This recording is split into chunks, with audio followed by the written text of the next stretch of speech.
Очекувано подрастичниот скок на цените на нафтата во март скокна и стапката на инфлација. Откако во февруари падна и по 3%, минатиот месец достигнала 4,9%.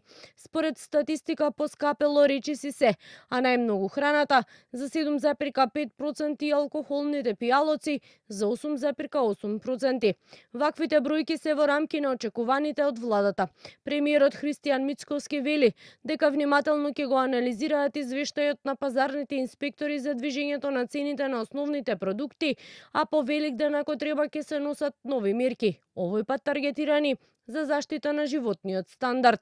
И со овие почетни мерки, намалување на ДДВ-то и можноста да се намали акцизата, ние ги преполовивме можностите за двојно поголема инфлација и веќе очекувам на следната владина седница после великденските празници да предложиме нови мерки. И тие мерки би биле комбинирани и со намалување на данокот на додадена вредност, но и со ограничување на профитната маржа. Опозицијата пак и денеска критикува дека досегашните мерки на владата се недоволни и задоцнети. Велат поради тоа граѓаните се соочуваат со нов ценовен шок пред великденските празници. Поскапени се лебот, брашното, месото, млечните производи, овошјето, зеленчукот, зејтинот, буквално се е поскапено.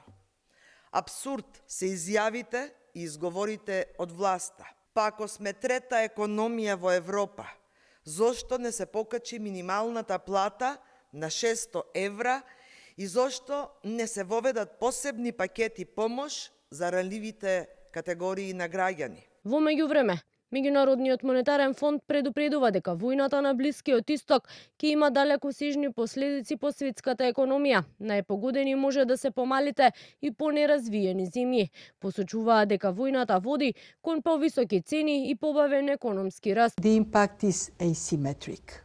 And I want to stress this point that when you are a poor, vulnerable country with no energy reserves whatsoever, with no fiscal space to protect your businesses and your people, and that hits you, then of course it is a very painful impact. По посетата на земјава која заврши минатата недела, ММФ проектира дека годината нема да ја завршиме според планираното, односно очекувањата се дека инфлацијата во 2026 година ќе достигне 4,5%, а растот на БДП ќе забави на 3,1%.